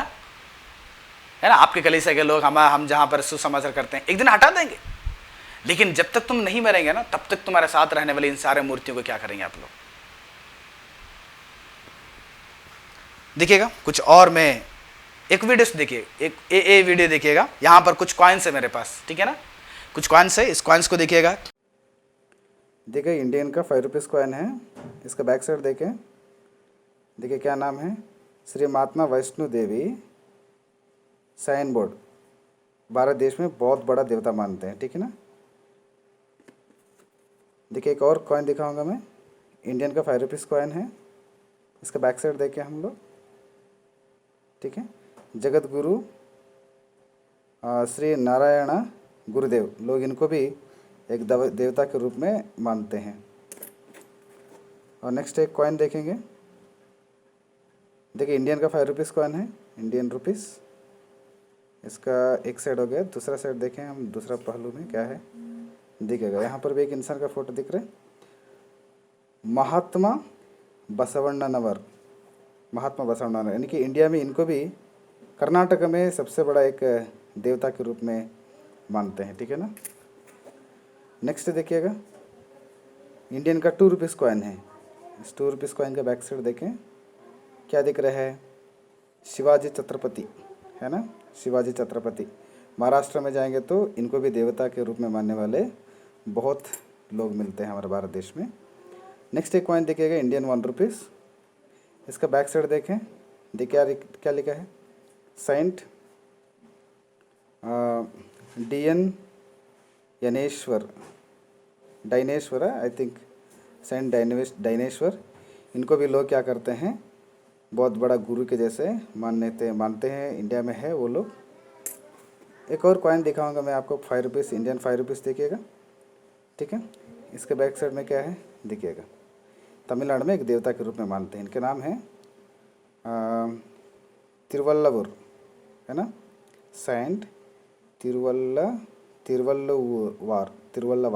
आई थिंक। तो इनको भी तमिलनाडु में देवता के रूप में मानते हैं। तो ये और भी कॉइन्स है, देखिएगा, ठीक है? और भी बहुत सारे कॉइन्स मेरे यहाँ है और शॉप में भी आपको मिलेगा भारत देश में कि कई सारे कॉइन्स में आपको देवताएं मिलते हैं। तो देख लिया ना ये सारा कॉइन्स को। अब क्या करेंगे बताइएगा, आप ही बताइए मेरे को। क्या करेंगे? अभी हम लोग भारत देश में है, बिना करेंसी से तो काम नहीं चलता है। डिजिटल अगर हर जगह में डिजिटल होना है तो नहीं होता है ना, नहीं होता है, पॉसिबल नहीं है। तो इसलिए प्रियो, हम केवल भारत देश को मन में रखते हुए अगर बाइबल पढ़ते हैं, यही समस्या हो जाता है। दूसरी बात यह है, भाई लोगों ने अच्छे से मेरे को बताएं कि ये मूर्ति के बराबर है और उनके ग्रंथ यही बताता है कि मंगलसूत्र पति को बचाता है, सिंदूर पति का बचाता है और पूजा करते हैं। मैं आपको बताना चाहता हूँ, पैसा को भी लोग पूजा करते हैं, है ना। पैसे को हमारे देश में लक्ष्मी माना जाता है, लक्ष्मी के देवता के रूप में उसको पूजा करते हैं, है ना। उसको अगर कहीं पे गिरेगा तो उसको भी दंडवत करते हैं, है ना। अभी क्या करेंगे हम लोग? अभी वो भी पूजा किया जा रहा है, अभी इसको हम हटा देंगे हमारे जीवन से? हमारे भारत देश के लोगों के हिसाब से अगर हम जीवन बिताएंगे, हमारे भारत देश के सभी मेरे आत्मीय लोग क्या करते पता है? सूरज के अंदर वो भगवान को देखते हैं, है ना। सूरज को देखते हैं, वो मेरा भगवान बोलते हैं। यानी कि ये सृष्टि के कण कण में, उनके ग्रंथ यही बताता है, सृष्टि के कण कण में ईश्वर को देखना है। इसलिए सूरज में एक ईश्वर को देखते हैं, चांद में ईश्वर को देखते हैं, आग में ईश्वर को देखते हैं, पत्थर में ईश्वर को देखते हैं। अगर आप लोग उस ग्रंथों के अनुसार जाएंगे तो आप कल से सूरज को भी यूज नहीं करना चाहिए, कल आप लोग चांद को भी यूज नहीं करना चाहिए, कल हम लोग पानी को भी यूज नहीं करना चाहिए। उसको भी देवता मान रहे हैं वो लोग, है ना। उनके हिसाब से नदी जो है वो देवता है, उनके हिसाब से सूरज जो है उनको देवता है, उनके हिसाब से चांद देवता है, उनके हिसाब से तारा देवता है, उनके हिसाब से पत्थर देवता है। अगर इन सारे चीजों को हम इस्तेमाल करना छोड़ देंगे, हमारे जीवन से हटा देंगे, संपूर्ण से अगर चेंज हो जाएंगे, अगर छोड़ के जीवन बिताएंगे, तो इस संसार में रहना ही नहीं चाहिए हम लोग, है ना, रहना ही नहीं चाहिए ना। इसलिए प्रियो, मुझे समझना इतना ही है, यहां पर भारत देश में जीवन बिताते समय में समझना इतना ही है। सब लोग ध्यान से सुनिएगा, बाइबल में क्या बताता है। पहला कुरिन्थियों में क्या बताया? आपको पता है मूर्तियां कुछ भी नहीं है, मुझे उनके ग्रंथों से पावरफुल, उनके ग्रंथों से ज्यादा महत्व हमारे परमेश्वर का वचन है। हमारे बाइबल क्या बताता है, हमारे परमेश्वर का वचन मुझे क्या बताता है, उसको फॉलो करने बिना अन्य लोगों के विश्वास, अन्य लोगों के ग्रंथों में क्या लिखा गया उसको विश्वास करने की जरूरत नहीं है। अगर उनके विश्वास पर जाएंगे, उनके ग्रंथ ऐसे लिखा है, इनके ग्रंथ ऐसे लिखा है, हम लोग ऐसे फॉलो करेंगे, हम लोग इसको हटा देंगे, उसको हटा देंगे, नथिंग।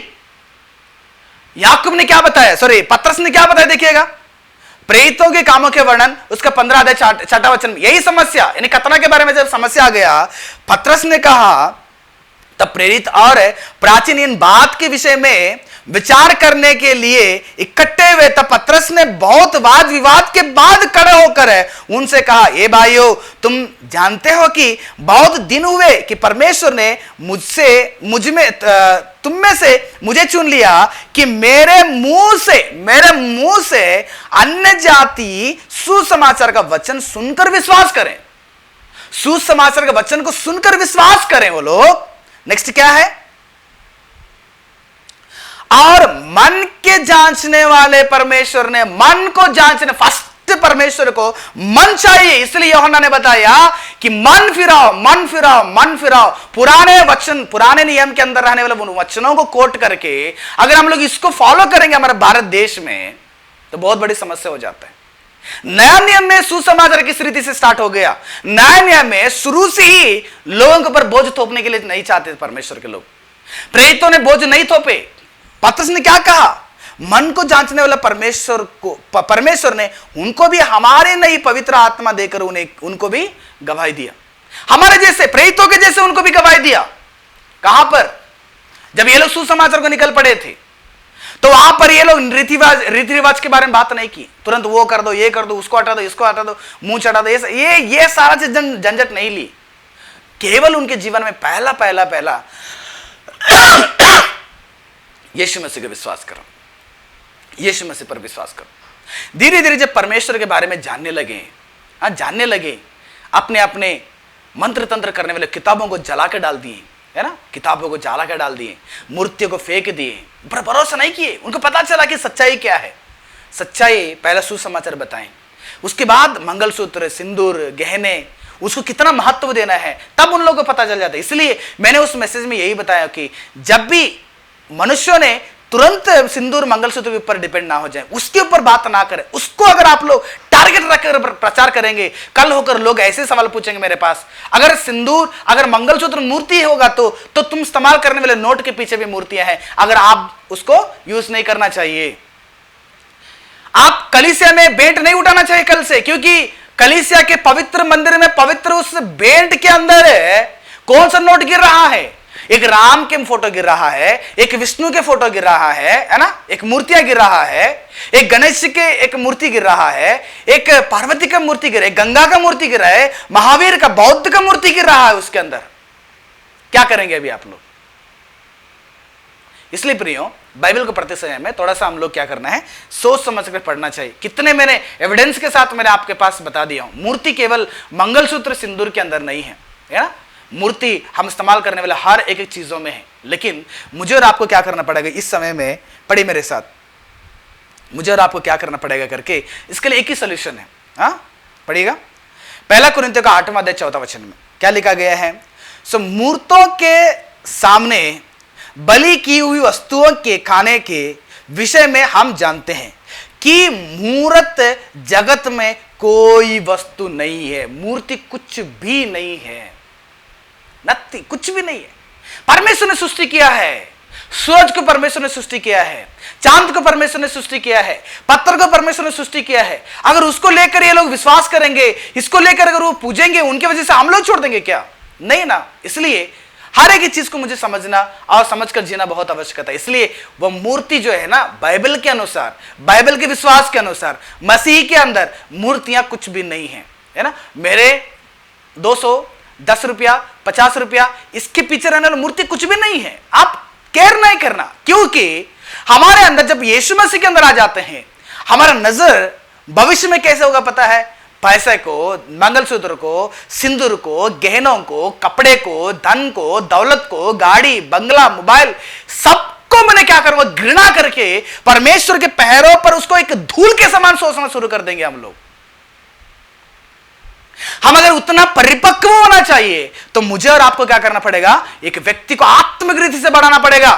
केवल सिंदूर, गहने, केवल बाहरी चीज को ज्यादा नहीं, अंदर चीज को पहले बदलो, अंदर को बदलो, अंदर बदलेगा, बाहर धीरे धीरे खुद क्या करेगा, वो बदलेगा। अंदर भी जरूरत है बदलने का, बाहर भी जरूरत है मनुष्य को बदलने का, लेकिन पहले बिगिनिंग, शुरुआत मुझे कहां पे करना है? शुरुआत मुझे एक व्यक्ति के आत्मा से करना चाहिए। अगर आज भी, अभी भी अगर आप लोग उसी विश्वास पे है कि हिंदुओं के ग्रंथ बताते हैं, हिंदुओं के ग्रंथ में पूजा करके सिंदूर चढ़ाते हैं, पूजा करके अगर मंगलसूत्र चढ़ाते हैं, तो मैं आपको बताना चाहता हूं, हर एक एक व्यक्ति हमारे भारत देश में 90% लोग आज भी पैसे को पूजने वाले हैं, है ना। भारत देश में आज भी हम इस्तेमाल करने नोट के पीछे, पैसे के पीछे मूर्तियां हैं, है ना। तो अगर ऐसे होगा तो बहुत समस्या रहेगा। तो इसलिए प्रियो, वे हमारे नजर में कुछ नहीं है, मंगलसूत्र कुछ नहीं है। जब यीशु मसीह के अंदर आएंगे ना, वो खुद पता चलेगा उनको कि मंगलसूत्र कुछ नहीं है। ये भारत देश के अंदर एक ऐसे कल्चर आ गया करके उसको एक दिन क्या खुद घृणा कर देंगे वो लोग। मैं वही इंटेंशन से बता दिया कि जहां पर मैं प्रचार कर रहा था वहां पर कई सारे नए नए आत्मा है। मैंने कुछ गवाही को भी बता दिया, वहां पर नए नए लोग हैं, प्रभु यीशु मसीह को नए से जान रहे, पहले बार जान रहे, एक हफ्ता हो गए जानकर। ऐसे लोगों को आप क्या बताओगे? आप बताओ। तुरंत उन लोगों को बता देंगे कि आप फोटो हटा दीजिए, मंगलसूत्र हटा दीजिएगा, सिंदूर हटा दीजिएगा, आप लोग प्रसाद ये सब छोड़ दीजिएगा, तुरंत बता देंगे? नहीं, बताएंगे तो बहुत बड़ा प्रॉब्लम्स हमारे जीवन में आ जाता है। बुद्धि से करना हमको सही समाचार, इसलिए उस बात को मुझे ऐसे बताना पड़ा। आज ही बताना चाहता हूं, मंगलसूत्र, सिंदूर अगर गहने पहन कर अगर कलीसिया में आ जाते हैं, मैं बताता हूं, कलीसिया में आ जाते हैं, वो पाप नहीं है, वो पाप नहीं है, वो गलत नहीं है। धीरे धीरे वो जब समझ लेंगे, वो खुद हटा देंगे। इसलिए मुझे उसके ऊपर जबरदस्ती करके वो बोझ को उनके ऊपर डालना बहुत गलत है। अन्य लोग हमारे भारत देश में नए नए से प्रभु यीशु मसीह ग्रहण करते हैं, तो उनको बताने का तरीका अलग हो जाता है ना। हर एक देश का कुछ कुछ कल्चर अलग हो जाता है, तो इसलिए कल्चर को लेकर हम टेंशन होने की जरूरत नहीं। लेकिन उस कल्चर उनके जीवन में कितना भयानक रीति से उनके जीवन को बर्बाद करते हैं, उसके सच्चाई को मुझे बताना चाहिए, है ना। अगर हिंदुओं के ग्रंथ ऐसे बताता है, ऋग्वेद ऐसे बताता है, अभी रामायण हिंदुओं के ग्रंथ में आप उसके ऊपर अगर विश्वास करके अगर बाइबल पढ़ते हैं तो बहुत समस्या हो। रामायण जो है 14 लोग लिखे हैं, 14 लोग रामायण को लिखे हैं, लेकिन अधिकतर लोग उसको वाल्मीकि रामायण को लोग पसंद करते हैं। अभी 14 ग्रंथों में अलग अलग लिखा हुआ है, विषय लिखा गया है, अलग अलग रीति से थोड़ा सा लिखा गया है। हम उनके ग्रंथों से हमको क्या लेन देना है, उनके देवी देवताओं से मुझे हमको लेन देना क्या है ना। हमको हमारे बाइबल, हमारे परमेश्वर को सुसमाचार से लेन देना है। हमारा सुसमाचार क्या बताता है, हमारे परमेश्वर क्या बताते हैं। इसलिए प्रिय परमेश्वर के लोगों, पहला अगर आपके विश्वास, आपके मन में अगर सिंदूर, मंगलसूत्र अगर मूर्ति के बराबर है, अगर आप बताएंगे, मैंने बता दिया हूं, लोभ यानी कि पैसा का लोभ। हर एक व्यक्ति के अंदर आज लोभ भी जो दिखता नहीं है, दिखने वाले मंगलसूत्र और क्या बोलते हैं सिंदूर के बारे में आप तो बोल दिए, गहनों के बारे में, लेकिन ना दिखने वाले लोभ तुम्हारा अंदर है, तो उसको क्या कहेंगे आप लोग, है ना। कितने तुम्हारे कलीसिया के अंदर कितने लोग हैं प्रभु यीशु में से ग्रहण करके पैसा को प्रेम नहीं करेंगे, प्रभु यीशु में से ग्रहण करके प्रार्थना को छोड़कर कमाने के लिए नहीं जाएंगे। उसका मतलब क्या है, पैसे के अंदर लोभ है उनको। पैसे के अंदर लोभ रहने के कारण ही वो पैसे के पीछे दौड़ रहे हैं। इसलिए प्रियो, थोड़ा सा हमें क्या करना पड़ेगा, समझना जरूरत है। आज मनुष्यों परमेश्वर की जगह, अब मैं परमेश्वर को विश्वास करता हूं, वही मुझे चलाता है, वही मुझे खिलाता है, वही मुझे स्वस्थ करता है, वही मुझे चंगाई करता है, लेकिन एज ए सेम हम क्या कर रहे हैं, उस पैसे के ऊपर भी विश्वास कर रहे हैं। इसलिए आज समाज को और मुझको इतना ही फर्क है, मैं पैसे को, धन को, दौलत को, जितने भी है ना, सभी चीजों को मैं एक धूल के समान परमेश्वर के पैरों पर क्या कर दिया, समर्पित किया। परमेश्वर के लिए कुर्बान करना है मुझे।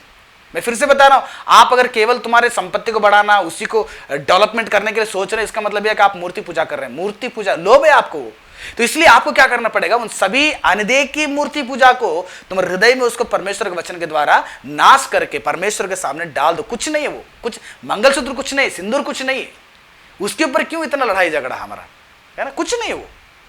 तो इसलिए प्रियो, ऐसे बहुत सारे चीजें हैं।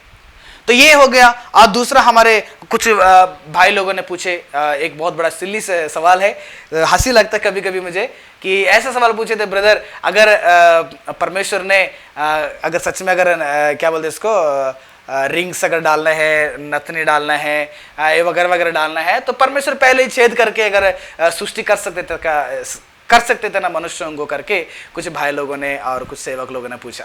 तो इसलिए मैं उन सभी लोगों से मैं एक बात बताना चाहता हूँ, ठीक है, परमेश्वर ने जब सृष्टि किया है ना, बहुत अच्छा है, परमेश्वर ने बहुत अच्छा सृष्टि किया है, मनुष्य को छेद नहीं किया, मनुष्य को कुछ भी ऐसे रीति रिवाज को नहीं डाला गया। लेकिन ये जो कल्चर है ना, ये केवल वहाँ पर नहीं है, अंदर भी है। कहाँ पर, मसीहत के अंदर है। हिंदू लोग, यानी कि हमारे भारत देश के हिंदू भाई लोग क्या कहते हैं, शादी में मंगलसूत्र पहनते हैं और सिंदूर लगाते हैं शादी में। लेकिन हम लोग क्या करते हैं, मसीह लोग क्या करते हैं, रिंग पहनाते हैं और गोल्ड चेन भी पहनाते हैं लड़की को। तो वो सब चीज को क्यों पहनाना चाहिए, परमेश्वर तो नहीं बताया था उसको पहनाने के लिए। बताइए, मैं आपका लॉजिक जैसे मैं भी लॉजिक बात कर रहा हूं। अगर वहां पर छेद नहीं किया है तो इनको ये नहीं डालना है, तो यहां पर परमेश्वर भी नहीं दिया था कि आप रिंग पहनो या आपको गोल्ड चेन पहना दो, नहीं बताया था परमेश्वर, तो उसको क्यों पहनना पड़ेगा मुझे। नेक्स्ट, शादी में क्यों व्हाइट ड्रेस पहनना पड़ेगा, कि दूसरा रंग भी पहन सकते थे हम लोग। क्यों शादी में व्हाइट ड्रेस को ही पहन के शादी करना चाहिए। क्यों मसीहत के अंदर एक व्हाइट ड्रेस, कुछ कलीसिया ऐसे है, मैं किसी को कंडम नहीं कर रहा हूं, किसी को मैं दोषी नहीं कर रहा हूं, उनके विश्वास है, यानी कि परमेश्वर के करीब आने के लिए वो किस रीति से भी आ जाए, लेकिन परमेश्वर के पास आ जाते, बहुत बड़ी खुशी की बात है। कुछ लोग व्हाइट ड्रेस पहन के आ जाते हैं, क्यों, परमेश्वर ने कहा था आदि में कि आपको व्हाइट ड्रेस पहन के आ जाना। ठीक है, चलिए, आदि कलीसिया में परमेश्वर के प्रेरितों ने कहे थे कि आपको व्हाइट ड्रेस पहन के ही आपको कलीसिया में बैठना चाहिए। क्यों आ गया सारा चीज।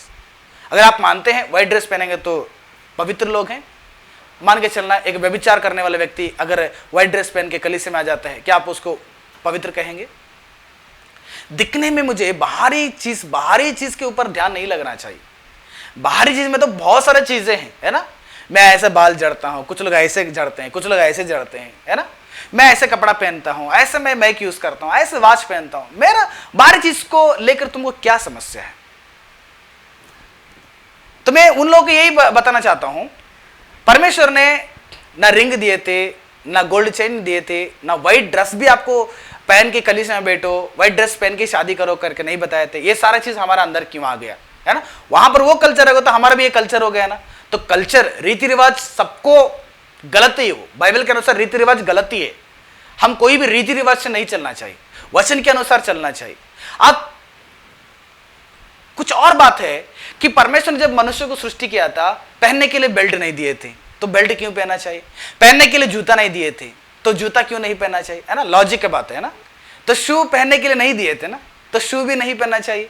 और परमेश्वर ने परफ्यूम नहीं दिए थे, परफ्यूम जो आजकल हम लोग परफ्यूम मारते हैं, परफ्यूम भी नहीं दिए थे तो परफ्यूम क्यों डालना चाहिए।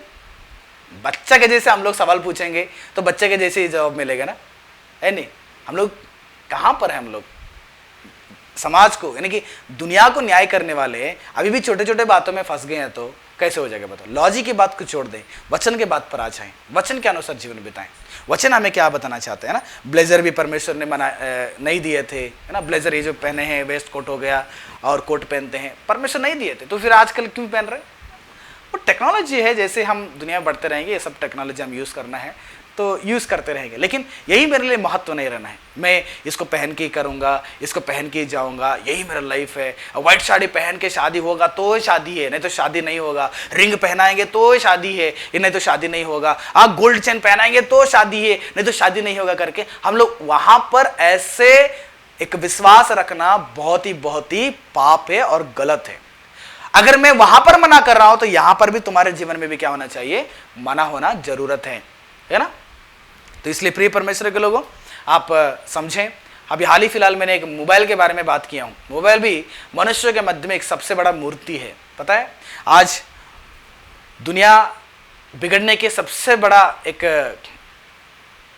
क्या बोलते हैं उसको, पहलौटा क्या है, मोबाइल है। तो आज मोबाइल भी यूज़ नहीं करना है हम लोग, क्योंकि एक मूर्ति के समान हो गया।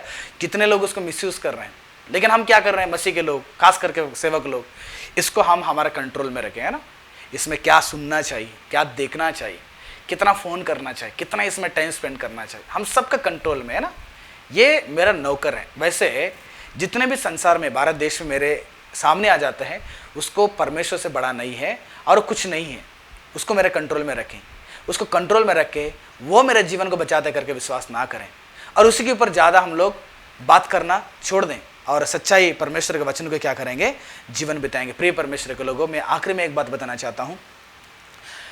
मैं उस मैसेज में यही बात किया हूँ, मंगलसूत्र और गहने या सिंदूर लगाकर कोई भी एक स्त्री कलीसिया में आ सकती है ना, कलीसिया में आ सकती है। वो 1 साल का पहले, लगभग 2 साल का पहले मैंने बताया था, वो 1 साल के पहले अपलोड किया गया है। तो इसलिए मंगलसूत्र और सिंदूर या गहने हमारे भारत देश के लोग पहनते हैं। उसको अगर आधार से अगर बाइबल पढ़ के अगर आप लोग कहेंगे वो मूर्ति के बराबर है, उसको आप हटा दो, उसको निकाल दो, तो मैं आपको कहना चाहता हूँ, कल से तुम भी क्या नहीं करना चाहिए, 5 रुपये का नोट, सिक्के और 100 रुपये का नोट, 200 रुपये का नोट, 50 रुपये का नोट और ये 20 रुपये का नोट, कोई भी नोट यूज ना करें, क्योंकि तुम्हारे पास तुम्हारे घर पे मूर्तियां हैं, तुम्हारे घर पे मूर्तियां हैं। वो मूर्ति लेके जाएंगे, ये मूर्ति ले लीजिए, मुझे 1 किलो चावल दे दीजिए बोलेंगे तो वो मूर्ति लेगा और देगा, है ना। पैसा क्या है, पैसा भी उनके देवता है, उनके देवता से आप जीवन चला रहे हैं ना। तो फिर एक बार सोचिएगा, रियलिटी बता रहा हूं मैं।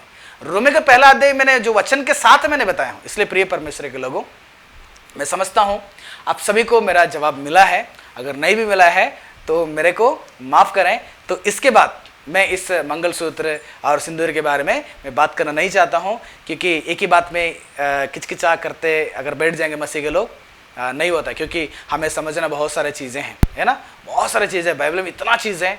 इसलिए प्रिय परमेश्वर के लोगों, मैं समझता हूं कि आप जितने भी लोग मेरे बात को सुने हैं समझदार हैं। इसलिए मंगलसूत्र, सिंदूर, गहने, उसी के ऊपर ज़्यादा मन ना लगाएं, उसी के ऊपर ज़्यादा प्रचार नहीं करें, उसी को ज़्यादा ज़बरदस्ती करके लोगों को बोझ ना दें। हाँ, वो धीरे धीरे क्या करेंगे, समझेंगे, धीरे धीरे समझकर उसके दूर हो जाएंगे, ठीक है ना। तो इसलिए मैं मंगलसूत्र हटाने के लिए भी नहीं बता रहा हूँ और मंगलसूत्र को डाल के ही जीवन बिताओ करके नहीं बता रहा हूँ। ये आपके ऊपर मैं छोड़ रहा हूँ, क्योंकि एक व्यक्ति इन सभी को पहनकर कलीसिया में आएगा तो हम लोग उनको मना नहीं करना चाहिए, कलीसिया मत आ जाइए, आप बैठिए मत, मना नहीं करना है। अगर मान के चलना प्रभु यीशु मसीह के अंदर आ गए, कुछ कलीसिया ऐसे है आते ही 1 महीने में बपतिस्मा, 2 महीने में बपतिस्मा देते हैं, ठीक है, बहुत अच्छा विश्वास है। वो अगर मंगलसूत्र पहन के अगर कम्युनियन में यानी कि प्रभु भोज में शामिल हो जाती है, आप हटा दीजिए तब भी मैं पहनाऊंगा, प्रभु भोज दूंगा, अगर आप कहेंगे तो ये बहुत बड़ा समस्या हो जाता है ना। तो परमेश्वर का क्या कर रहे हैं हम लोग, परमेश्वर का नाम को बेइज्जती उड़ा रहे हैं, है ना। अगर बहन कहेगी ब्रदर मैं जो बेंट डालता हूं तुम्हारे कलीसिया के अंदर, तो उसमें तो राम का भी मूर्तियां है, विष्णु का भी मूर्तियां है, उस मूर्ति को आप विश्वास एक्सेप्ट कर रहे हो, लेकिन इसको क्यों एक्सेप्ट नहीं कर रहे? अगर पूछेंगे तो क्या कहेंगे आप लोग, बताइएगा। इसलिए भारत देश को मन में रख के अगर बाइबल को प्रचार करेंगे, बाइबल को अगर पढ़ेंगे, तो फिर बहुत मुश्किल रहेगा हमारे, आपके लिए भी, मेरे लिए तो मुश्किल नहीं है, क्योंकि मैं इन सभी चीज़ों को क्या कर दिया हूँ, मेरे बात को सुनने वालों को भी यही बताता हूँ, जितने भी संसार के वस्तुएं चीज़ें हैं वह परमेश्वर, जीवित परमेश्वर के सामने एक धूल के समान है, कुछ भी नहीं, नथिंग। हमारा परमेश्वर महान है, उसके सामने क्या है संसार में, पैसे उसके तुल्य में हो सकता है, उसके समांतर में पैसा, मंगलसूत्र, सिंदूर, नहीं, कुछ भी नहीं। अगर परमेश्वर तुम्हें हटाना है इस संसार से, कोई भी शक्तियां नहीं रोक सकते तुम्हें, तुम मृत्यु को पकड़ नहीं सकते। अगर परमेश्वर इस संसार में किसी को जन्म देना है,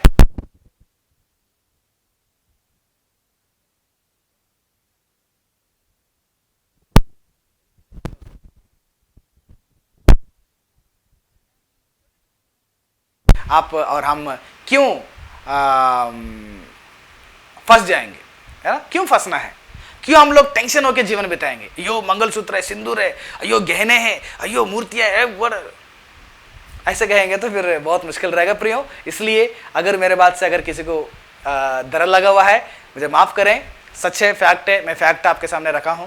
तो फिर से हम आने वाले दिन में पवित्र बातों की ओर ध्यान लगाएंगे, वचन के अनुसार हमारा आत्मिक विषय पर हम लोग क्या करेंगे, बढ़ेंगे। प्रभु आप सभी को आशीष करें। आंखें बंद करें, हम प्रार्थना करेंगे। प्यारे पिता परमेश्वर, मैं धन्यवाद करता हूँ इस पवित्र समय के लिए। इस वक्त में हम सभी लोग मिलकर प्रभु भारत देश के अंदर रहने वाले उस मंगलसूत्र और सिंदूर और गहने, इन्हीं तीन चीज़ के ऊपर प्रभु हम बात कर चुके हैं। इसलिए इसमें हम लोग समझना बहुत ज़रूरी है कि केवल भारत देश को दिमाग में रख के अगर पढ़ते तो बहुत गलत विचार हमें बचाइए। यीशु मसीह मेरे विरुद्ध जो भी बात किए हैं, या मेरे पास अगर कोई भी सवाल पूछे हैं, उन सभी के लिए मैं प्रार्थना करता हूँ, वो सभी मेरे आत्मा में बाए, क्योंकि तेरा वचन बताता है प्रभु, हम सभी लोग तेरे भवन में आकर हम सब एक परिवार के हैं प्रभु, हम सब लोग एक हैं प्रभु, हम अलग अलग नहीं, लेकिन हम लोग कुछ सिद्धांतों के द्वारा कुछ बातचीत करना पड़ता है। इसलिए प्रभु उस वक्त में हमें माफ़ कर दीजिए, हम कभी भी एक दूसरे से भेदभाव नहीं रखें। खास करके प्रभु मुंबई में जो मेरे एक भाई इस विषय पर अभी हाल ही फिलहाल जो सवाल पूछे हैं, उस भाई के लिए प्रार्थना करता हूँ, उन्हें भी आप आशीष करें, उनके सेवकाइयों को भी आशीष करें। और जो भी लोग मेरे से व्हाट्सएप के द्वारा हो, यूट्यूब कमेंट्स के द्वारा हो, या ईमेल के द्वारा हो, जितने भी मेरे भाई बहन लोग जो सवाल पूछे थे, कुछ लोग, उन सभी लोगों के लिए प्रार्थना करता हूँ। उनके परिवार को आशीष करें, उनके सेवकाई को आशीष करें, उनके सोच में प्रभु और भी शक्ति और सामर्थ्य दें, ताकि हर चीज़ को समझ कर जी सकें और कहीं सारे लोगों को आत्मिक मार्गों में बढ़ा सकें। सारी प्रार्थना यीशु मसीह के पवित्र नाम से विनती करता हूँ पिता, आमीन। प्रियो, आखिरी में एक बात बताना चाहता हूँ। जितने भी लोग मेरे से सवाल पूछे थे, या कुछ लोग मेरे अगेंस्ट बोल भी दिए हैं, मेरे फोटो रखकर कुछ वीडियो भी बना दिए हैं, मुझे कोई प्रॉब्लम नहीं है, क्योंकि यीशु मसीह को उस समय में नहीं छोड़े थे, है ना। फरीसी शास्त्री लोग बहुत क्या बोलते हैं, धर्मशास्त्र के विषय में बहुत अच्छे अभ्यास किए थे वो लोग यीशु मसीह को नहीं छोड़े, तो आज हम लोग कुछ नहीं है ना। यीशु मसीह के सामने एक छोटा सा एक व्यक्ति हूँ, तो इसलिए प्रियो यीशु मसीह का चेला हूँ, तो मुझे भी लोग नहीं छोड़ेंगे, मुझे पता है, मुझे नहीं, आपको भी नहीं छोड़ेंगे, हाँ, सुनने वालों को। इसलिए मैं किसी के विषय में गलत नहीं समझ रहा हूँ, और जो सवाल पूछे हैं उनके विषय में गलत नहीं सोचा हूँ। आप ऐसे ना सोचें कि ब्रदर देखो ऐसे ऐसे बातों में बात किया है, ठीक है, लेकिन सभी लोगों को मैं एक ही बार जवाब देने के लिए ऐसे ऑनलाइन के द्वारा मुझे आना पड़ा। इसलिए प्रियो, प्रभु आप सभी को आशीष करें, और मेरे ऊपर भी कोई गुस्सा होने की ज़रूरत नहीं है। अगर आपको पसंद है ठीक है, अगर नहीं पसंद है छोड़ दीजिएगा, इस मैटर को छोड़ देंगे, और इसी विषय पर हम आपके बीच में कोई प्रकार के बैरभाव ना आ जाएं, ठीक है ना। तो इसलिए सिद्धांतों के विषय पे हम लोग थोड़ा सा बातचीत करेंगे, लेकिन बाकी हम लोग प्रभु यीशु मसीह के लिए जान देने के लिए तैयार हो जाएंगे। प्रभु यीशु मसीह, हम सब लोग एक हैं, है ना, हम सब लोग अलग अलग नहीं, क्योंकि यीशु मसीह ने आपके लिए भी जान दिया, मेरे लिए भी जान दिया है ना। आप अलग नहीं है, मैं अलग नहीं हूँ, सारे जगत के लोगों के लिए यीशु मसीह ने जान दे दिया, अपने खून बहा दिया। तो इसलिए हम लोग ऐसे छोटे छोटे विचार आता है तो इसको हम अलग से रखें, बगल में रखें, लेकिन परमेश्वर के जब भी नाम आ जाता है हम सब लोग एक हैं। आप मेरे लिए प्रार्थना करें, मैं भी आप लोगों के लिए प्रार्थना करूँगा। सभी को यीशु मसीह के उद्धार के नाम से अभिनंदन हो।